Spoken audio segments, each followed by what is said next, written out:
Close flight dive on it. This is twice now the Celtics have been first to the floor. Save with Horford. Unbelievable. Boston first to the floor. So good. Brown fakes, fires up the three. Tatum dives on the floor. Everybody dives. Jaylen Brown with the flush. Blocked by Porzingis. He's doing it all. Tatum spinning, driving, layup. Washington drives. Blocked by White. Oh, what a block from Derek White.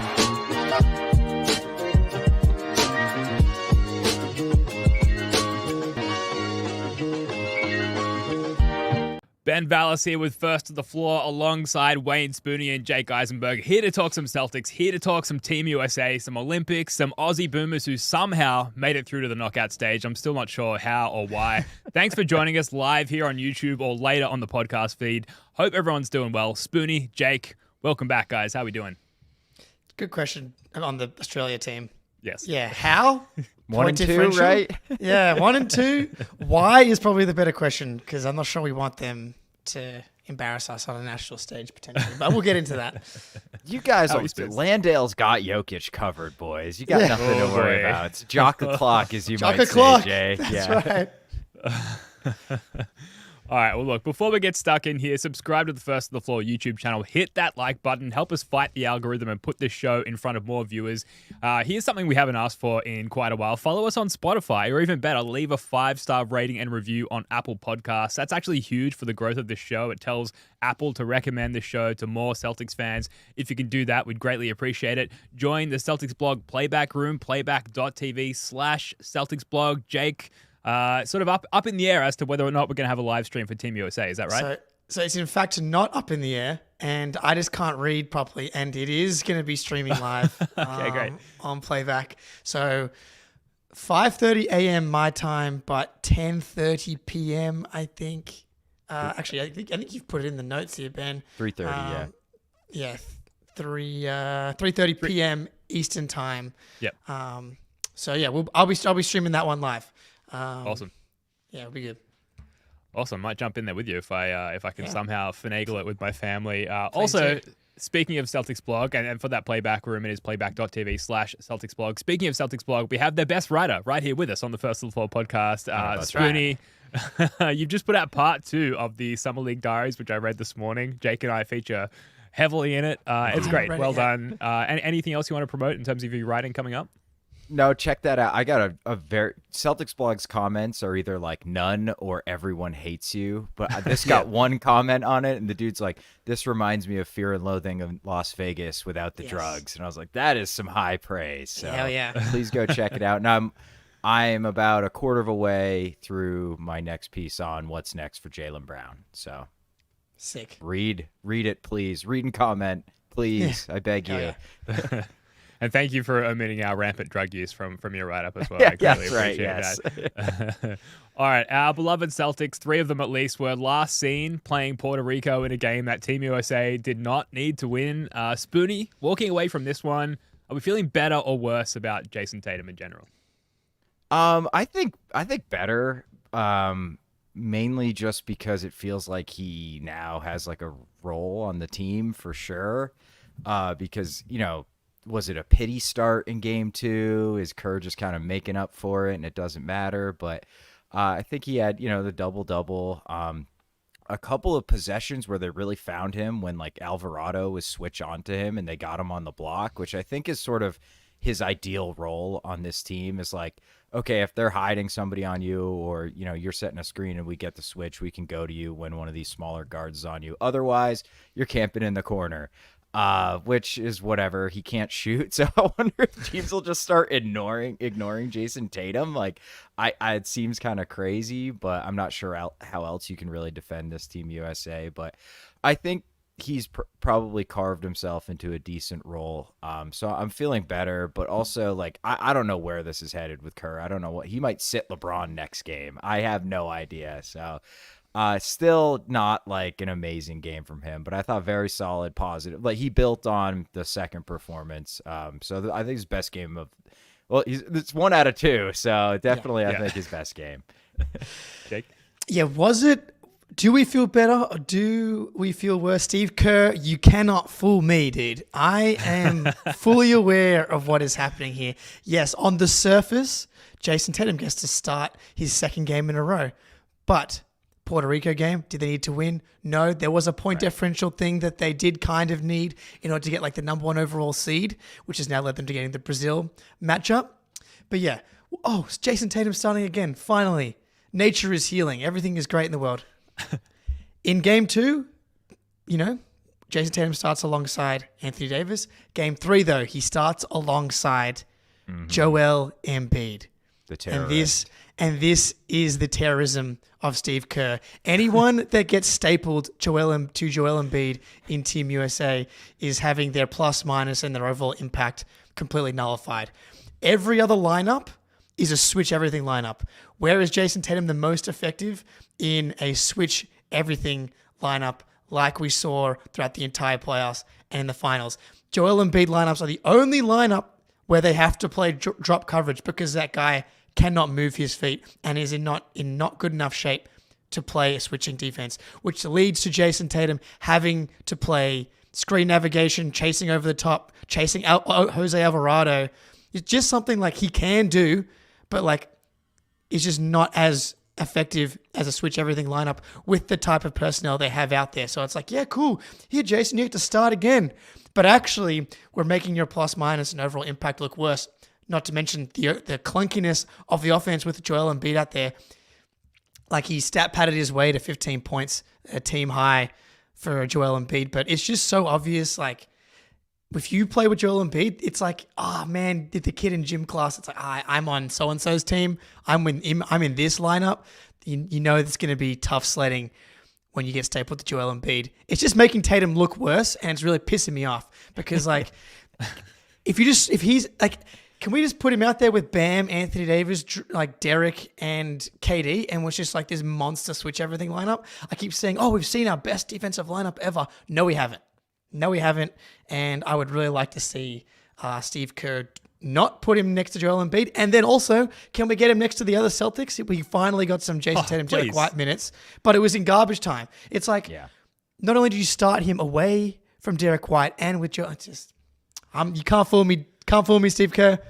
Yeah, it might be a winning formula, Steve Kerr, to play 3 of the most recent NBA champions together in one single lineup. And look, the fans there are already booing Joel Embiid for other reasons. And perhaps based on what you've just said, Jake, that we've now got other reasons to continue booing Joel Embiid and potentially further into this upcoming NBA season as well. I would personally love that very much. Yeah, Jayson Tatum is out there fighting for Embiid's life and then consequently his own life defensively as well, trying to cover up for his mistakes. But despite all that, 23 minutes against Puerto Rico, 4 of 9 shooting, 0 of 2 from 3, 10 points, 10 boards, 3 assists, 2 steals, just 1 turnover. Very solid lineup in limited minutes and really a diminished role as well. And my next question, Jake, and I feel like you just answered this, so maybe I'll throw this back at you, Spoonie.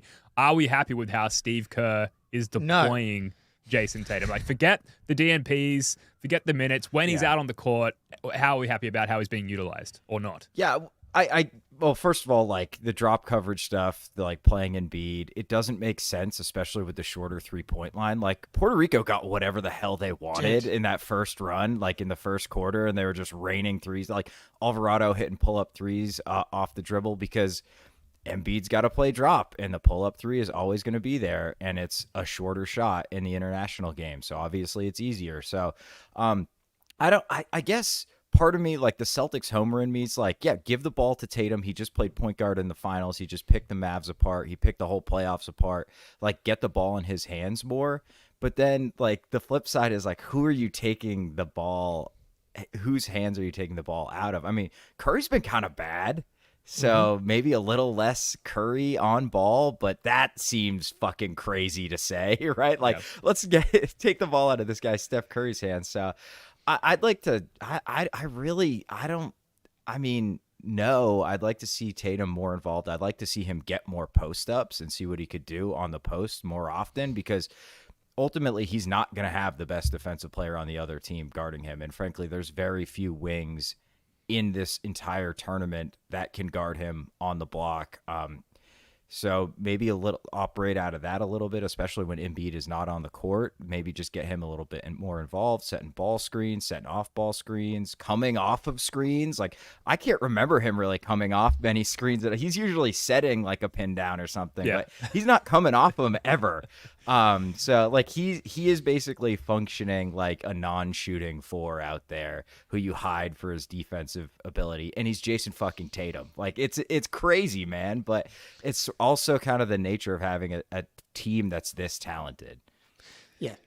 Go ahead, Ben. Well, I was just going to say for the podcast listeners, Jake is visibly uncomfortable here on YouTube, which really sums up I think our collective opinions on what's going on here. But speaking of having opinions on what's going on with the situation, Draymond Green had plenty to say about this on his podcast. Draymond Green, our peer in the podcast game, on his show, The Draymond Green Show. Let's hear what he had to say.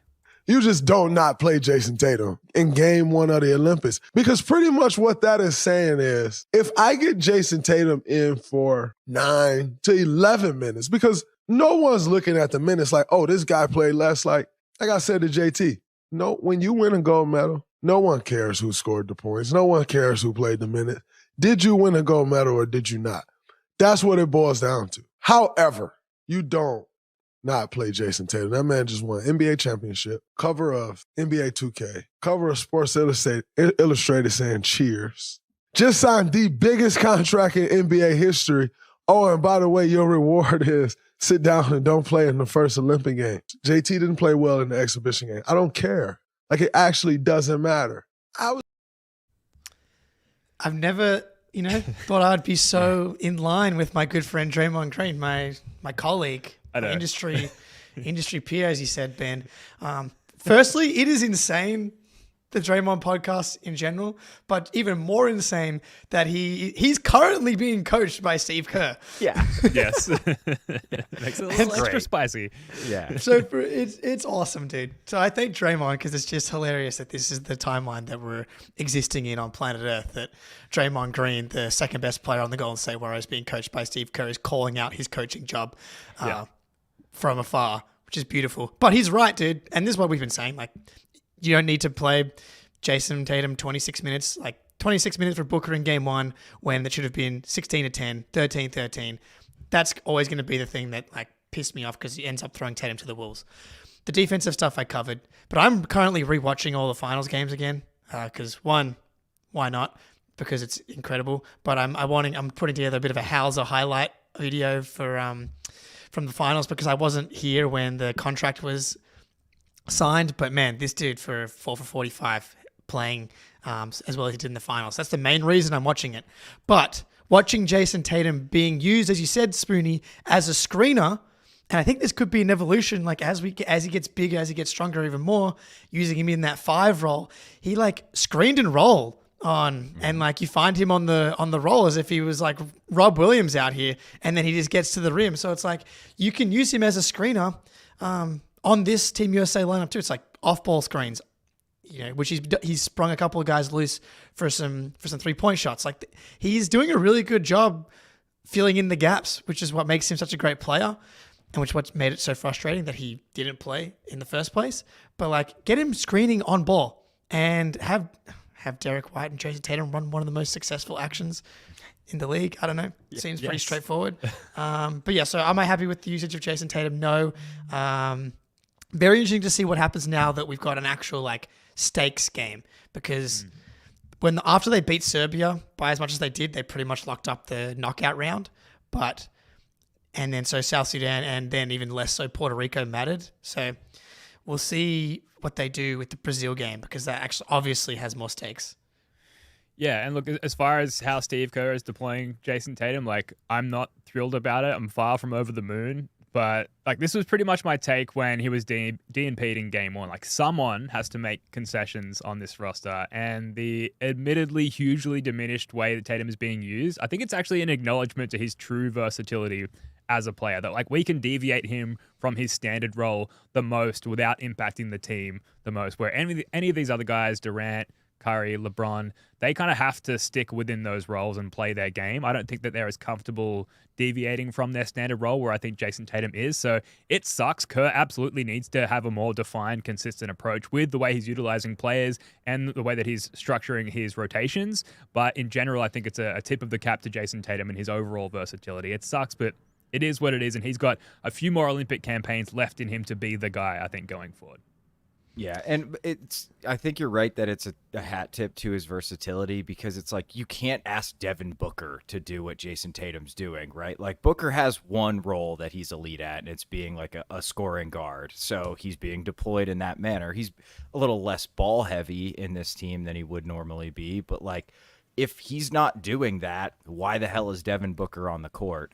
Which it kind of poses another question of like, why the hell is Devin Booker on the court sometimes? Although he's been good. I don't want to hate on Devin Booker, but it's like we need somebody to be big, like not just the two Celtics guards who fill in the gaps and do the little things. We also need a big wing who's doing that. And it's like Tatum's the guy, especially with Kawhi going out and being replaced by Derek White, because Kawhi can give you some of that too, especially defensively. So, like I said, it's just nature of Ross. Like he's surrounded by like surefire Hall of Famers, right? So he's the young guy, for better or worse still, even though he's 26 and just won the finals. It's like, sorry, buddy, you're sitting in the corner and you're, defending off-ball actions, and it's going to kind of suck this Olympics. Shout out RJ. Maybe Kerr is being mind controlled by Spo. That is, I mean, wouldn't Spo want to drive up his minutes though? Oh yeah, true. Yeah. Nick Nurse. Yeah, this is possible. I think Spo knows that minutes do not affect Jayson Tatum. True. He only gets stronger. Exactly. That's why we didn't actually get some. This is my Jayson Tatum theory. Is that we didn't get the iconic performances in the playoffs because he gets stronger as the minutes pile up. So we didn't actually get to any game 6s or game 7s in the playoffs. So we didn't actually get the full version of Jayson Tatum. Yeah, that's right. Yeah, well, look, it remains to be seen how he'll be utilized against Brazil. But as far as rotations, lineups, whether or not Embiid plays, for example, Brazil is one of those teams, unless Raul Neto has like an incredible game, I don't really see it mattering that much as far as... Who was that? Naruto? Raul Naruto? What's his... Sorry, I looked up the Neto? roster like as our intro credits were rolling, and then immediately forgot his name. Raul Neto. Raul and Neto. I think... I have no excuse for that. I was going to go down this like pathway, but it's the true Brazilian pronunciation. But that's actually would have been good. That would have been a great. Yeah, I mean, like I actually Duolingo'd his name before I got on, and Jake, you're actually the idiot. I would have been like, got me good. No, I am. I kid you not. When my wife and I first started dating, we were watching a Celtics game, and Raul Neto came in the game, and she just hit me with like, "Who is that?" Of like, I know dude's that. super hot. Yeah. Yeah. Damn it. Yeah. That's Raul Neto. Yeah. Raul Neto is super hot. Neto. Yes, he is. Yeah. The Brazilians probably index pretty highly on the hot team scale, I guess. I think that's I fair. got the pit portraits up, man. I don't know. Oh no, maybe not. Yeah. No, I don't know. Okay. Look up Vitor Benite. I'll leave it at that. Catching the strays, Paul Benite, dude. Go off in the chat. Let us know who the hottest men's basketball team is. The hottest. Yeah, well, maybe Neto can use the Al Horford defensive strategy, which is just be super hot. You come off screens, he's in drop coverage, and it's just like the beautiful eyes. It's like seeing a beautiful sunrise over a snow-capped mountain. Truly wonderful. We're going to come back in a minute, speaking of USA basketball and Olympic basketball, and preview the quarterfinals. But first, we're going to get a quick word from our sponsor over at Prize Picks. Prize Picks is America's #1 daily. Prize Picks is the easiest and most exciting way to play daily fantasy sports. Unlike other apps, on Prize Picks, it's just you against the numbers. All you do is pick more or less on 2 to 6 player stat projections and watch the winnings roll in. If you're looking for promotions, Prize Picks has you covered every week. From lowering select players' stat projections on Tuesdays to help your lineup hit, or getting your entry fees back if you have a losing lineup on Fridays. With Prize Picks, you could turn $10 into $1,000 while watching Team USA rack up the gold medals this summer. You can make a Prize Picks lineups of players across basketball, soccer, tennis, golf, and more in as little as 60 seconds. Just pick more or less on 2 to 6 player stat projections and you're locked in. I think I might zag and go with more on Jayson Tatum points against Brazil. They must be in the dirt at this point. Anyway, I made my first $10 deposit and received an instant $10 bonus. If you have the skills, you can play for a shot at turning $10 into $1,000. Download the Prize Picks app today and use code CLNS for a first deposit match up to $100. That's code CLNS on Prize Picks for a first deposit match up to $100. Pick more, pick less. It's that easy. Ooh, battle there. What we got Speed there? read. That was awesome. Yeah. Shout out, Jake. shout out Prize Picks and the CLNS Network for presenting the First to the Floor podcast. Let's get straight into the Olympic quarterfinals now that we know the matchups. And we've got over on the left bracket, France versus Canada. We've got Germany versus Greece. And then over on the other side of the bracket, Brazil versus USA, which we were just talking about. And the Serbs, Serbia versus the Aussies. The Aussie Boomers there. Go the Boomers. Looking at these matchups, guys, I suppose we can look through them chronologically very quickly, starting with Germany versus Greece. Germany minus 7.5 favorites there. That's on at 7 p.m. tonight, Australian Eastern Standard Time, 5 a.m. in the morning, Tuesday morning, that is, US Eastern Standard Time. Looking at this matchup, Spoonie, Germany-Greece, Giannis was a little bit more impressive against the Boomers there in their last game, but Germany, I think, are the second best team in the competition, it seems. And Dennis Schroeder, the FIBA version of Dennis Schroeder, just goes absolutely off. Not to mention Danny T. I think they've got a pretty strong team. How do you see this matchup playing Damn out? it, Ben. I was going to come in with the hot take that we're going to play Germany in the finals because they're on the side of the bracket with Canada, and I thought that was going to be like some declaration, and then you were just like, yeah, they're the second best team, obviously. Yeah, like, shit. I think it's pretty clear, right? They are. They're great, man. Like, Mo Wagner is just like born to play international basketball. I've not watched a ton of Germany. I've caught a decent chunks of some of their games, and Schroeder's really fucking good in Olympic basketball too, man. Like, he's just really hard to guard. In like 3-point shooting is just not as important in Olympic hoops and in tournament play. And the fact that he can just get to the rim, he dimes guys up. He's got really good chemistry with Tice too and some of their other bigs. So I love that team. They're I think the only team other than the United States who have like a borderline elite wing. In Franz Wagner. I mean, look at the other teams. You can't really name one. Like Bogdan Bogdanovic is like the other guy you point to, because Canada, it's like most of their guys are guards, and Kelly Olynyk, and Brazil certainly has like nobody. So I love this Germany team. I think they're really good, and I think they will smack Greece, who is essentially a one-man team. But Nick Calanthus or whatever, wasn't he on the Bucks? I think he was on the Bucks for a little while. I think with young Giannis, The bald guy? I may be right. Yeah, the bald guy. He was not good. He didn't really play, but I think it was the Bucks he was on. Okay, that's possible. I know he plays legit pro ball overseas now. He's I know awesome. Sam Vecini Greek was Derek talking about White. him. Greek Derek White. Yeah, dude. It's very embarrassing that the Boomers. It was the Grizz. Shit, he was on the Grizzlies. All right. The Boomers let them get up by like 20 plus at one point. But this Germany team is sick, dude. Like, I watched their France game. They are like a really nice blend of like having legit talent, but having that chemistry as well. Like, they play a really, really fun style moving the ball. Man, Franz, man. My Franz is going to be better than Paolo take. Feels really good when Paolo's not playing any basketball at the same time. But man, he's huge, dude. Like, for his age as well, still, like, he was throwing down some monster dunks, both hands. The way that he can handle the ball and play make at his size. Like, we talk about how much we love Tatum and how insanely versatile he is for his size. Like, Franz's feel and IQ is at a level that Tatum's was not at that age. There's obviously some other differences between them at athleticism and stuff like that, but his ball handling and feel is out of this world for a guy of that size. And so I think they can give the USA a good run just because of the chemistry. I'm not sure if they can win, because it feels like by the time they meet, Team USA feels like they're getting better as well. So it's just like by the time they actually meet in the finals potentially, that the USA might have kind of figured some things out. And Canada, dude, they got Shea. I don't know. They haven't really impressed me that much through the pool stages so far. Like, they were down to Australia at halftime. They were very close against Greece. Spain gave them a run late as well. So they have not impressed me yet. And this is not a good version of Spain. Like this is not the Australia Gasols. beat Spain, dude. Yeah, they suck now. That's really what it boils down to. So, which is a shame. So, yeah, I think the Germany team is just a lot more complete of a team. And Canada's just like really, really top heavy. And they don't really have wings other than RJ Barrett, who's had some really nice games, but I'm sorry, I just don't fucking trust RJ Barrett. I'm not gonna get there with RJ Barrett. I do trust Franz Wagner though.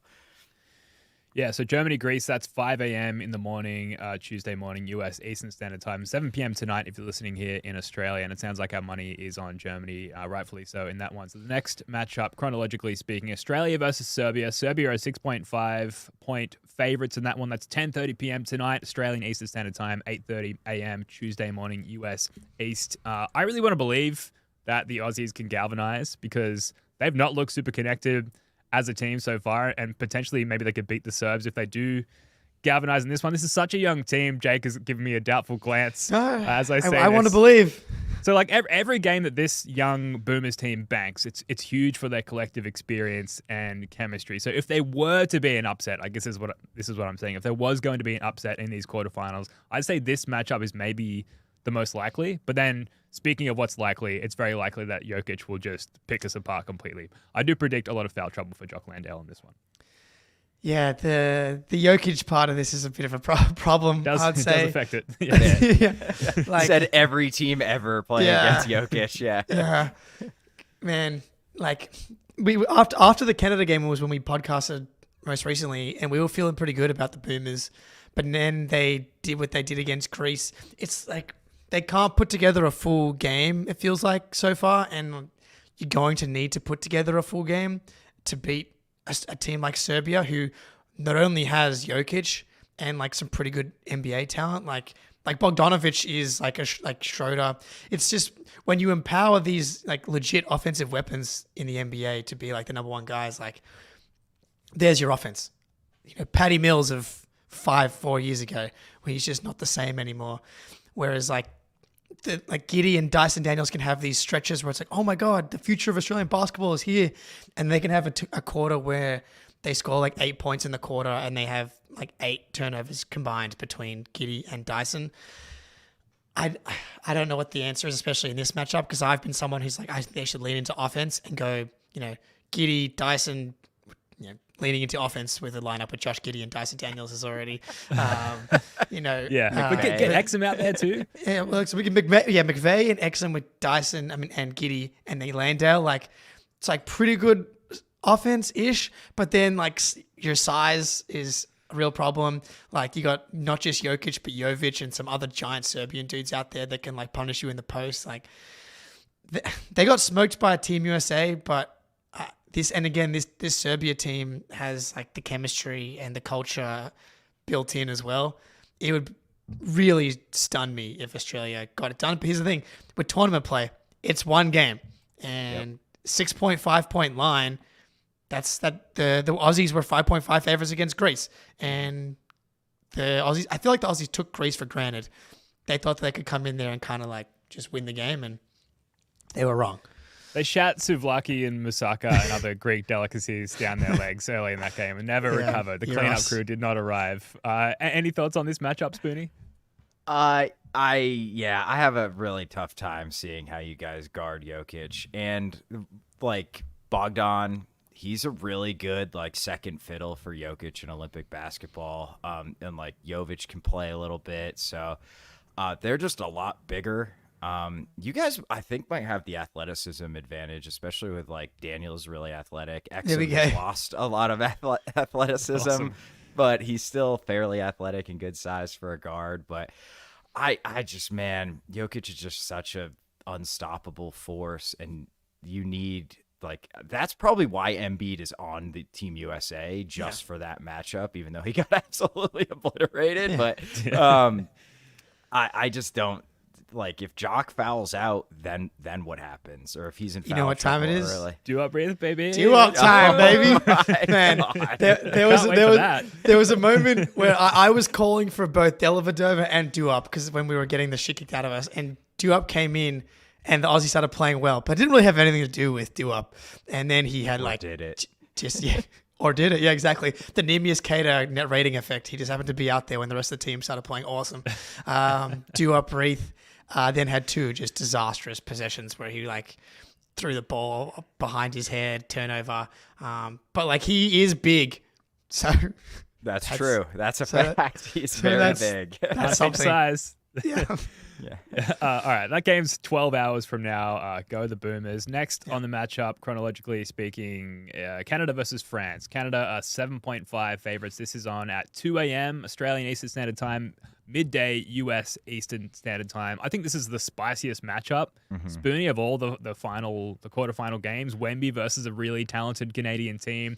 France has an awesome front court, but they don't really have the guards to run with the Canadians, who are a great three-point shooting team, or at least they have been in these Olympics. So even if you think about Wemby and Gobert camp down low defending the rim, I just think Canada has the shooting prowess to overcome that. Yeah, it feels like Murray will be really important for Canada in this game if he can get into this pull-up game some, which is something Shea just doesn't really have. Especially these teams are inverses of each other, right? Canada's 2 best players are guards. France's 2 best players are 7'5" aliens. So really bizarre matchup, the type of matchup you only really get in international basketball, which is why it can be really fun. I don't really have a good feel. Jake, you said I haven't been super impressed with Canada. Also haven't been super impressed with France. So I could see this going either way. I think in a 1-game playoff type atmosphere, I'd prefer the dude who can always generate consistent, effective offense, and that's Shea. And France, Wemby's great. He's been scoring the ball really well in the Olympics for the most part, but he ain't Shea. So I'd probably give the edge to Canada if I had to pick. Yeah. I'm also conscious we're going all favorites here, which it's just going to be straight up, But France. France has been bad. They got smoked by Germany. They should have lost to Japan, who were running out 2 dudes that are my height or shorter against, which was just inspiring for me personally. But to see them struggle with them, they struggle with Brazil, they haven't been good, and then they were able to sneak through similar to the Boomers because the way the matchups and the bracket kind of broke. But at the same time, Wembanyama going against Dwight Powell and Kelly Olynyk, who I love, and Jamal Murray, as you saying he needs to be good. He's been bad going all the way back to the playoffs now, and he's really struggled in the international play here in the Olympics as well. So I could see if Shea has to get to the mid range, Wemby and Gobert can kind of patrol anywhere inside the 3-point line, maybe, and you got the home crowd in Paris. Wembanyama, the hero, taking him home. I could if I was gonna pick an upset, the Boomers probably make sense because they're actually a bit more competent, but I think I might go France. Just because at least to cover. Yeah, this is a really close matchup to me. I don't really. I know Canada's favorite, and I'm surprised they're massive favorites, 7.5 points. But to me, this feels closer to a pick'em.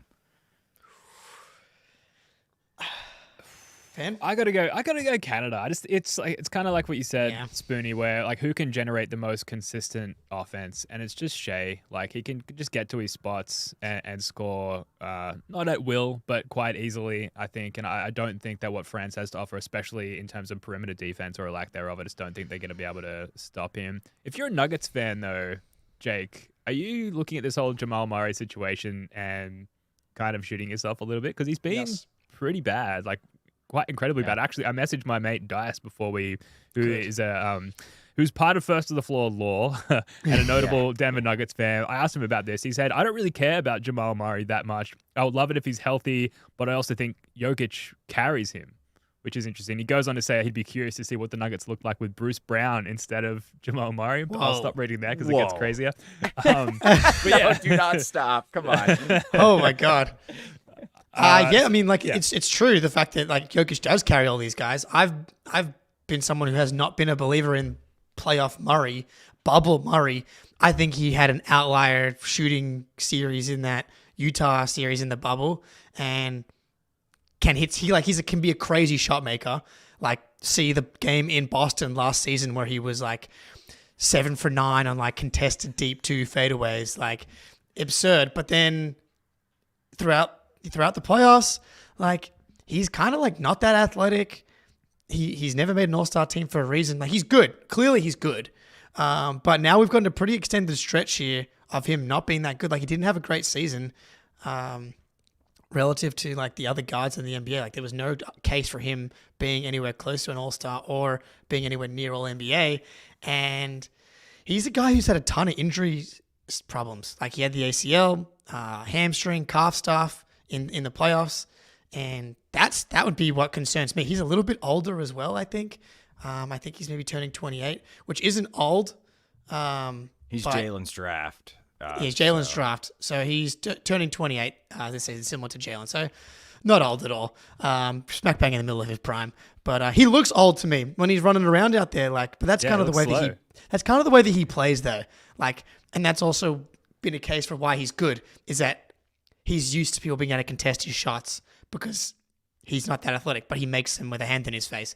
But it also means that all of his shots are always tough. Like, he doesn't really generate easy stuff a lot of the time. So if he's not, knocking those tough ones down, then like he's not giving you defense. So like that's why like Nembhard has been better than him like easily. Going back to the playoffs too.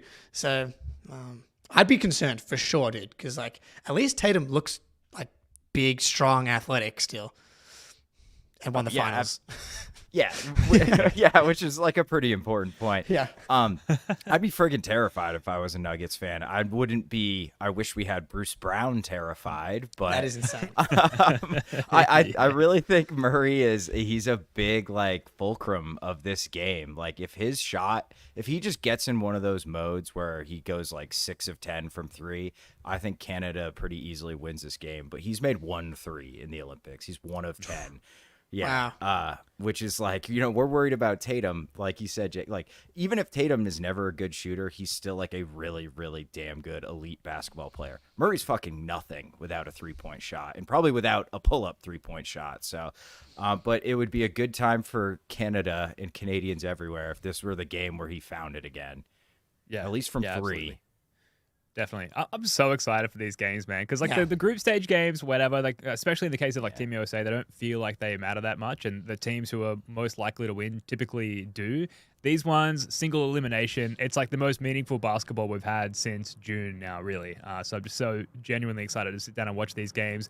That said, 2 a.m. Australian Eastern Standard Time for Canada versus France. That's a tough one. Yeah, that's probably the one I'm going to miss, but midday there, US Eastern Standard Time, so that's going to be a fun middle day game for Spoonie and other folks on the East Coast of the US. Final matchup don't here. Have jobs.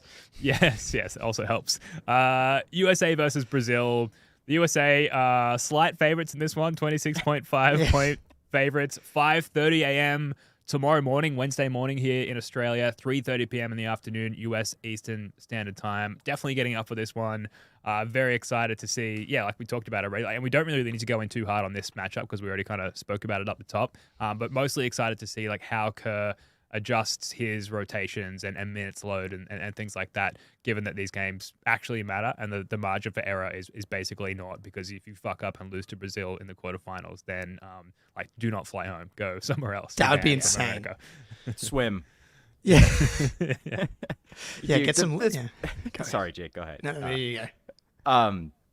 Brazil's the worst team in the knockout rounds. Correct. Like, I think pretty easily. So if USA, like, I feel like if they don't cover, it kind of goes down as sort of a black eye on this team. Like, they should murder this Brazil team, but they've kind of played down a little bit to their opponents here and there, although they haven't really in the group stages. Like, South Sudan gave them the scare in the exhibition games, and they mostly handled South Sudan in the group stage. So this should just be a wash. This shouldn't be a problem. I don't even think they have a current NBA player on the Brazil team. They got Raul Neto. Marceline. Yeah, see, I don't think he's still kicking No, around. I think he's out of the league now. That's why I forgot Yeah, his name. it's too bad. Yeah, that's right.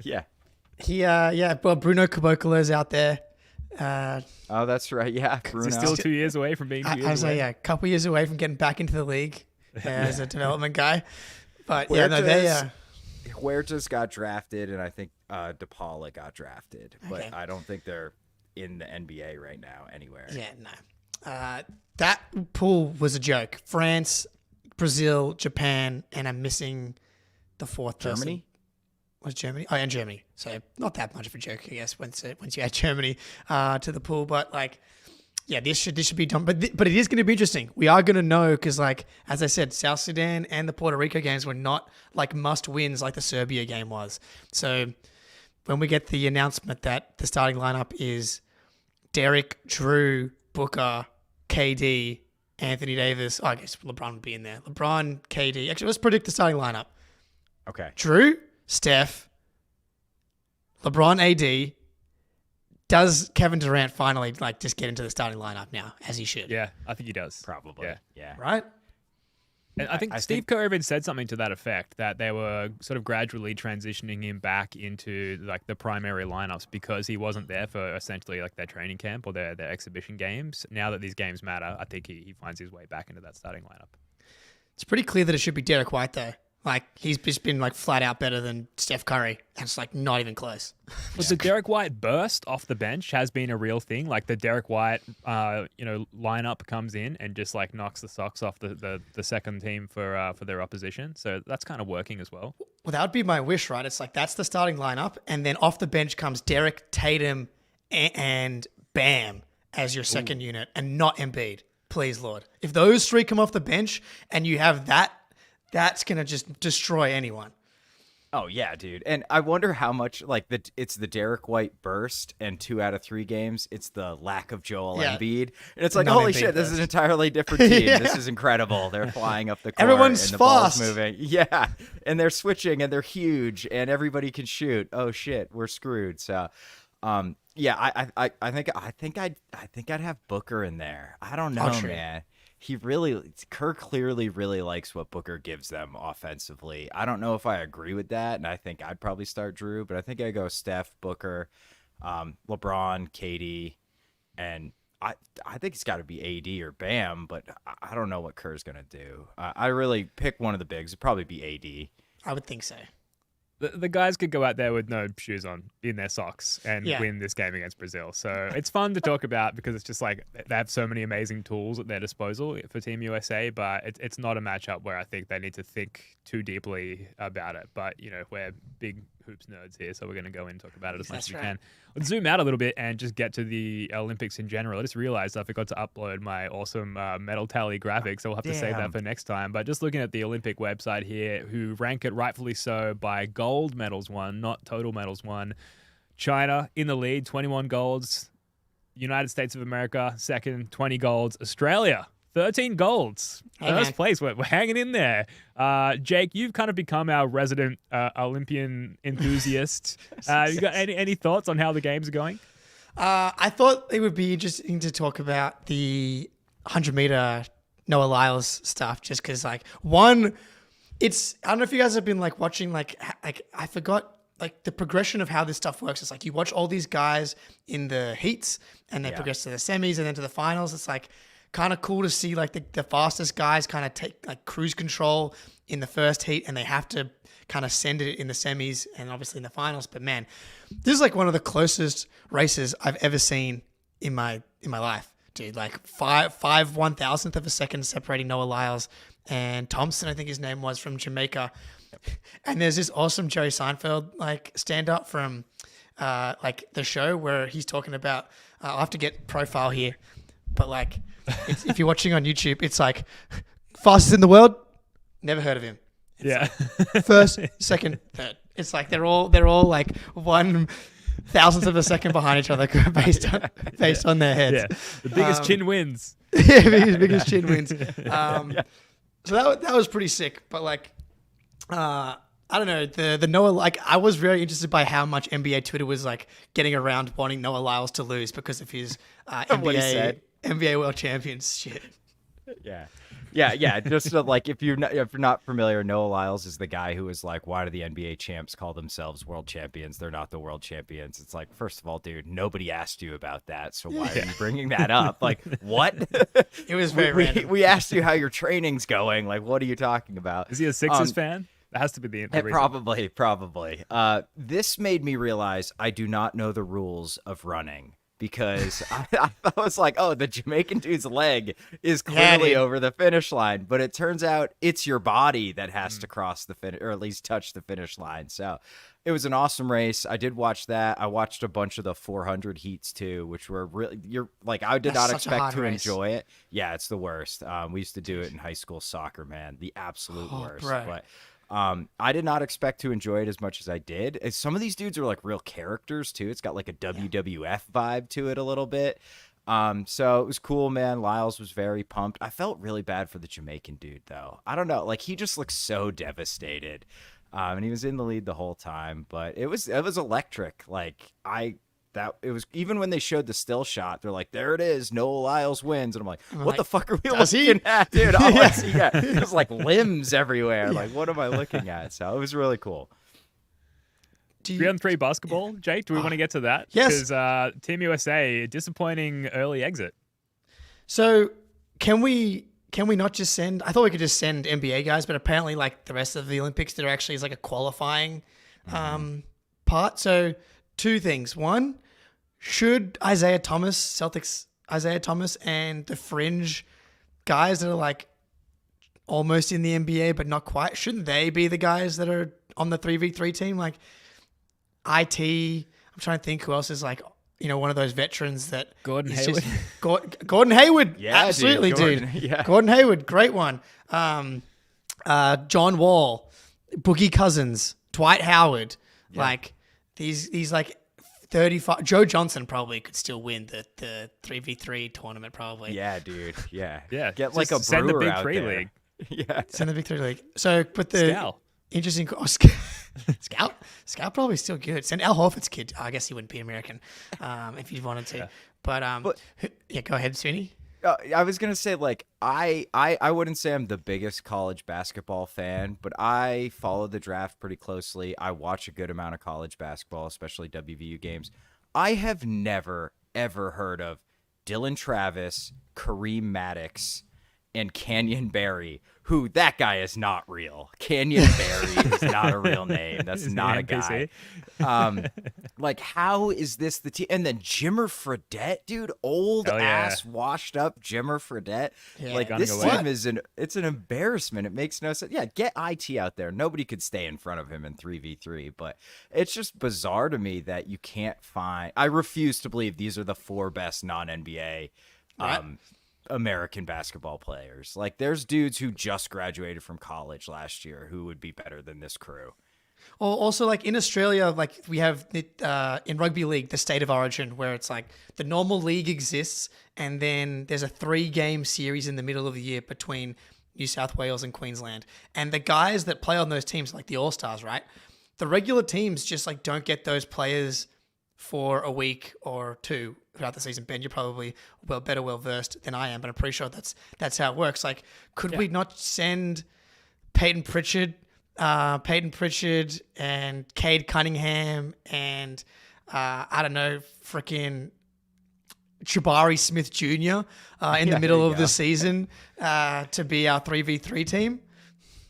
Yeah, I mean, I think you could easily achieve that. But, the league, the NBA is so protective of their players, right? And, like, what they sort of outlet them to and allow them to do outside of the league. So, but, these are, I want to be careful with my words here, but, like, non-expendable talents that you just listed off there, Jake. So you think we could probably afford it? It's for the betterment of America, the nation, to get a stronger 3v team out there. Can you send the professor or any of those old N1 guys? Hot sauce. They still hoop? Yeah. Hot sauce. There you go. Now we're talking.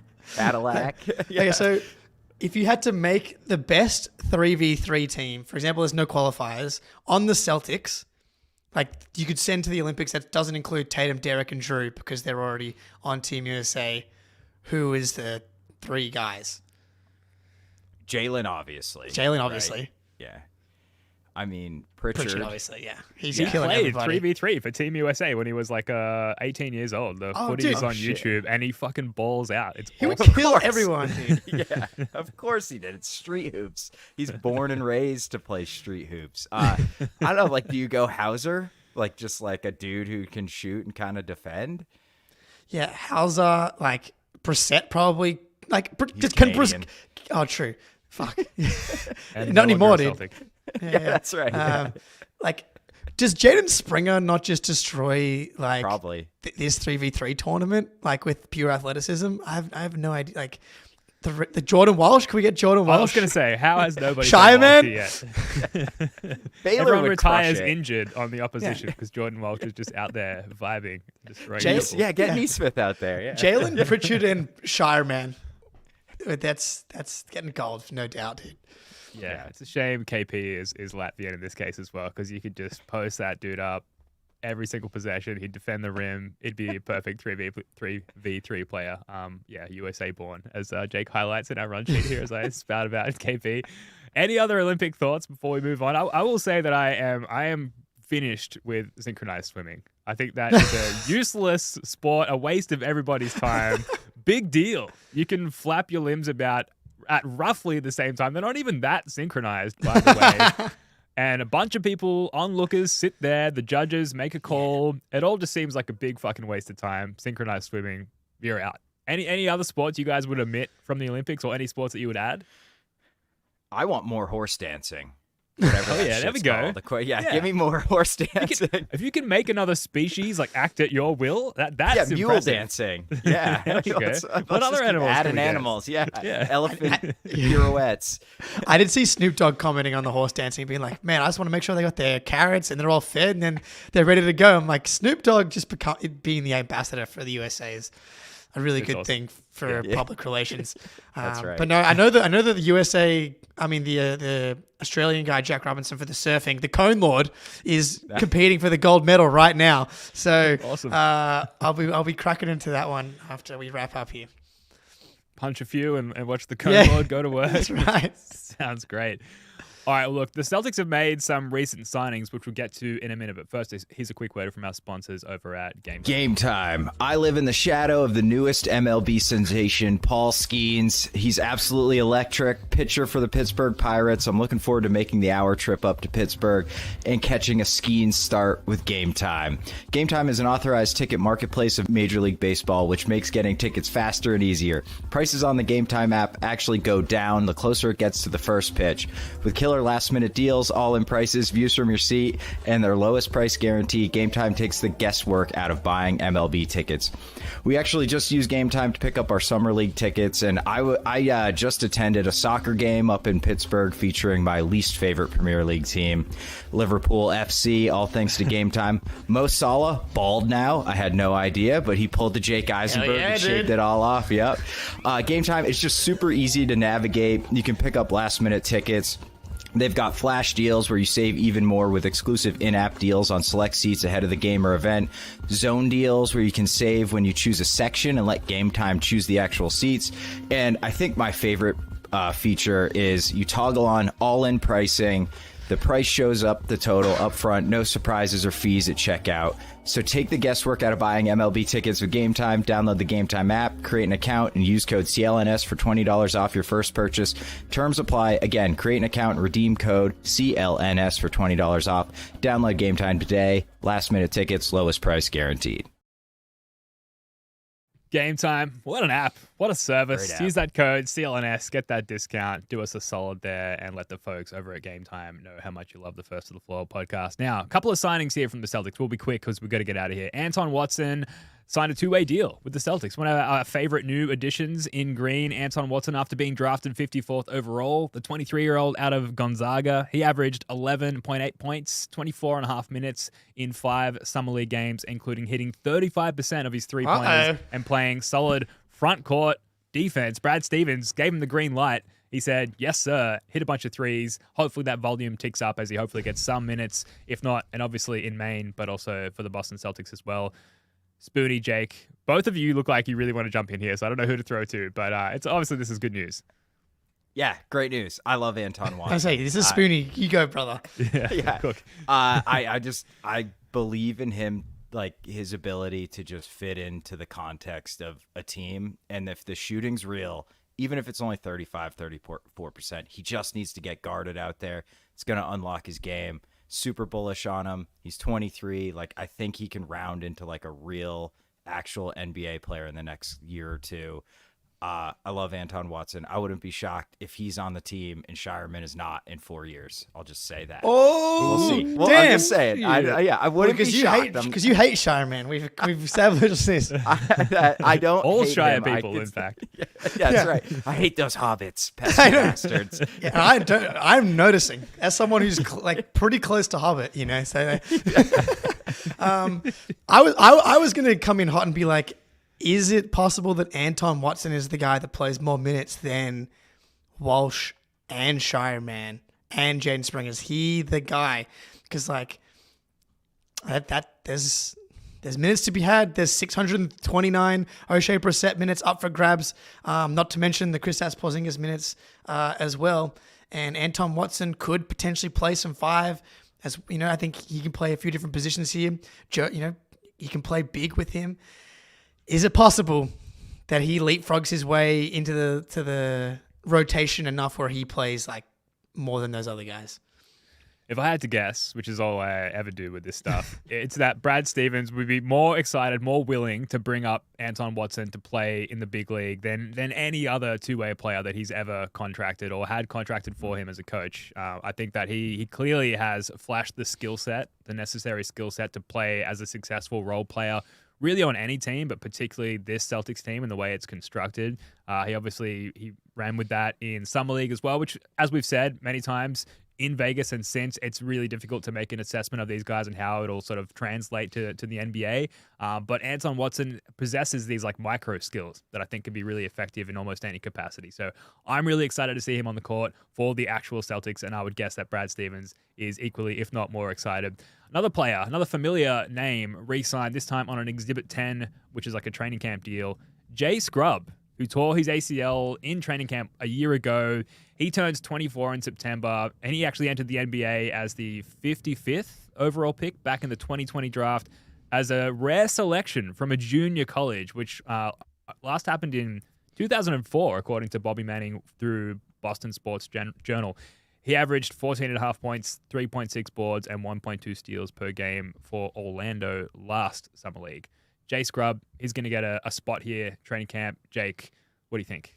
Hey, man, Summer League legend Jay Scrubb, dude. Good to see him back after tearing the ACL, right? So, yeah, I hope he provides some good training camp fodder. I don't know. Hope he plays well in training camp so that it makes the other guys try harder. That's really all I'm asking for from Mr. Scrubb. And then hopefully he gets signed by Maine and then they win the title. I'd love that for Jay Scrubb.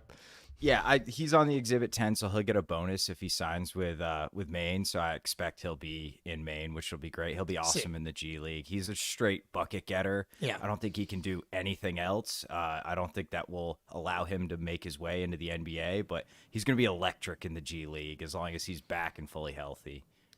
Classy of the Celtics as well to just be like, all right, sorry, they didn't work out. Tough luck. Go away, rehab, come back. We'll sign you in a year. That's what they've done. So pretty classy little move there by the C's. Guys, we're done. Finally, 2 minutes before the hour mark. We're ahead of schedule. Anything else you want to do before we wrap up? Not quite done. What? We got this photo. We got 4 goats right here. Tom Brady tweeted out today, the town, parentheses 2010. Tom Brady in the middle left, Jayson Tatum with his arm around him, Derek White on the far right, Drew Holiday on the far left. A combined 11 rings between them all, I believe. Yeah, that's awesome. One guy doing a lot of work right there. But more to come, just more winning aura-ness altogether. I just been a lot of Boston love going around. Brady was like the voiceover for one of the pump-up hype videos in the playoffs. I'd love him to be as involved as possible in Jayson Tatum's life. Yeah, I mean, how could you not love Tatum hanging out with the GOAT? He's on his way to being a GOAT. So it's beautiful. It's great. I like that Brady's getting back involved in sort of the Boston scene because it was kind of a messy divorce. So I'm glad he's not holding it against it's just Robert Kraft. I think he hates at this point, which is fine. Whatever.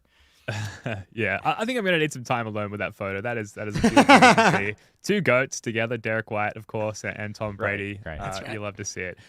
All right, guys, that's going to do it for this one. Thank you so much for joining us. Shout out to everyone in the chat here live on YouTube. Please hit that like button and subscribe. We'd really appreciate it. Playback, it sounds like it's definitely going to happen. 5:30 a.m. Australian Eastern Standard Time, which I think is 3:30 p.m. tomorrow US time. I hope I memorized that correctly. Links are in the description, where you can also find Wayne Spooney's Summer League Diaries Part 1 and 2 over at Celtics blog. Spooney, Jake, love your work, guys. Go the Boomers. Until next time, go Celts.